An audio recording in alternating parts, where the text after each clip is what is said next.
Hi, I'm Rishi. Welcome to my YouTube astrology channel. I have been studying astrology for over 20 years and have been on the internet for about as long. So this is something I should have done a long time ago. But now is as good a time as any to start because there are changes taking place in the cosmic energy of the universe that are going to shake you up and impact your life in more ways than you can know. Rahu transits into Gemini and Ketu transits into Sagittarius on the 23rd of March 2019. And I am here to help you understand how these major transits are going to affect your life. Rahu and Ketu are considered two extremely important planets of Indian astrology. They are nodes of the moon, and they are not always understood by Western astrologers. But we believe that they are amongst the most powerful planets of Indian astrology because they alone have the ability in the horoscope to eclipse both sun and moon. Sun is considered the king of the horoscope and moon is the queen. And these two planets are the only ones with the energy to neutralize both sun and moon. In Indian astrology, we do not look at transits around sun signs. We study transits relative to the birth position of moon. So we look at where moon is placed in your natal horoscope, and we try and understand the impact of the transits around that position of moon. Every planet impacts the house it sits in as well as the house it aspects. And every house of the horoscope refers to a very specific and unique part of your life and your destiny. And there are certain houses where certain planets function well and other houses in which they don't function so well. So when we look at this aspect of Rahu and Ketu, we're going to see what houses they transit in relative to your birth moon and what houses they aspect. So I'm going to be looking at all 12 moon signs and I'm going to help you understand how these transits, Rahu into Gemini and Ketu into Sagittarius, are going to affect your life in the next 18 months. If your moon is placed in Virgo, then the next 18 months could bring about a tremendous amount of transition in your life. It's not going to be an easy phase because Rahu is transiting 10th from your natal moon. The 10th house is not a space where Rahu does particularly well. It's uncomfortable over here. And Rahu naturally is a planet of disturbance. So it's likely to create disturbance in this house as well as the houses it aspects. Now, the 10th house is the house of profession. It's your career. So Rahu is going to try and disrupt that to some extent. You're going to feel dissatisfied. You're suddenly going to feel that you're not being appreciated. You're going to find a lot of roadblocks in your workplace. And you're just generally going to be wanting new beginnings. You'll want to change your job. You'll want to start something new or be a part of something new. But this is not a reasonable desire. And this is not something that's likely to give you very good results if you act upon it. So you need to be very careful. The other reason for concern is because Rahu is going to be aspecting your house of wealth. We've said that Rahu is a planet of disturbance. We've said that it's not particularly friendly for this horoscope. So it's going to create disturbance even in your financial situation. You're going to end up spending a lot of money. You're going to end up wasting a lot of money. You're going to be committing money to ventures that are not likely to give good results.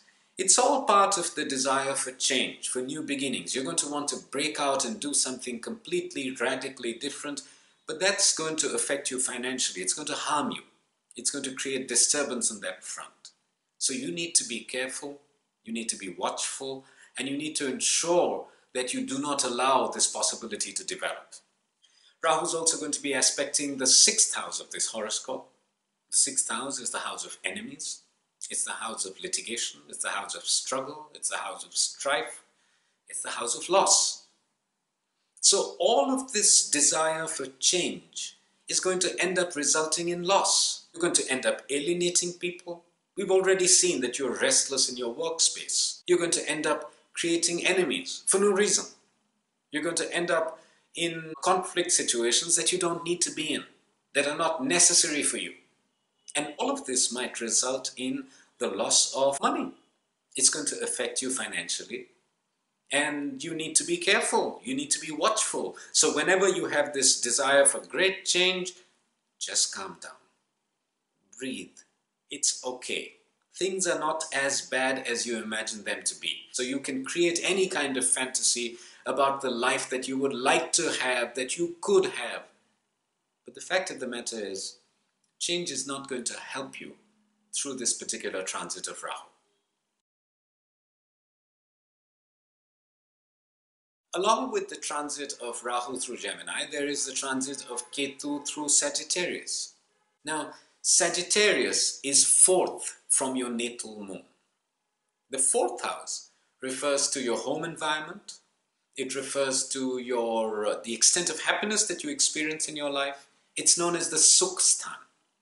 It refers to your movable and immovable assets. And the fourth house is a place where Ketu is not particularly comfortable. Ketu doesn't give very good results in the fourth house. So it's going to try and harm the elements that are represented by the fourth house. Ketu is naturally a separative planet, so it's going to try and separate you from Sukh, from happiness, from peace, from joy in your home environment. The fourth house is also the house of the mother. So Ketu could create some health problems for your mother, some other problems related to her life. It's going to try and disturb you. It's creating a sense of being unsettled. And you need to watch out for that. You need to ensure that you do not allow it to manifest in the manner that it will attempt to. You need to be more relaxed at home. You need to stop looking for change. You need to stop creating conflict. You need to have greater understanding. You need to be more settled in your interaction in your home environment. And, this is something that will help you get through this particular phase. Ketu also has an aspect on the house 8th from natal moon. The 8th house is not considered a particularly good space. It's considered the house of death. But it's not truly the house of death. Some astrological texts refer to it as the house of Gur Vidya, which is hidden wisdom or secret knowledge. I see it as the house of inner pursuit. A lot of astrologers, a lot of clairvoyants, a lot of people who are involved with the occult have a very powerful and a significant 8th house. Ketu is a naturally separative planet. It's a mokshkari graha. It's going to promote the pursuit of secret wisdom, of inner knowledge, of inner development. Instead of looking at it as a negative result that could manifest in your life, you need to see it for what it is, which is a chance to grow, a chance to develop yourself, a chance to pursue some knowledge stream that will help you in the future, that will help you grow in more ways than one. Ketu also has an aspect on the 12th house of this horoscope. Now the 12th house is considered the moksha sthan. It's the house of liberation. It's not a particularly great house for worldly success because it also relates to hospitalization and loss and enemies and conflicts and other such things. But in our case, significantly for us, it is the house of liberation and it is aspected upon by the planet of liberation. So this could be a period of great inner discovery. We've seen that Rahu is creating a bunch of problems in your workplace. Generally, it's not allowing you to feel good about yourself. Rather than leave it at that, we should try and pick on the qualities of Ketu. We should try and manifest the qualities of Ketu through this transit, which is going to be that it's going to help you discover yourself. It's going to make you a more spiritual you. It's going to allow you to work for others beyond just yourself. You could be committed to your community, to your society, to some charitable venture, to some projects that are not directly related to your career or to your financial gain. So while it is a time of disturbance, it's also a great possibility that is presented to you to go out and find a richer version of you that's going to help you become the best you that you can be. I would like to mention that these are the results that you can expect due to the transit of Rahu and Ketu into these new signs. But there are 7 other planets that are transiting in the universe at the same time.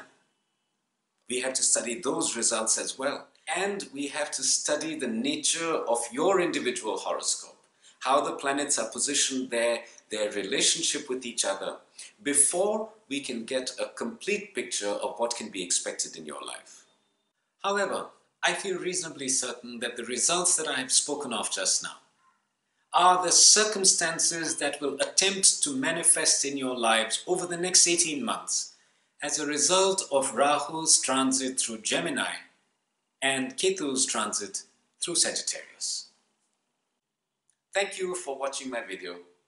I look forward to hearing your comments and suggestions, as well as your ideas about what I should do in other videos that I'm planning up ahead. Do write to me.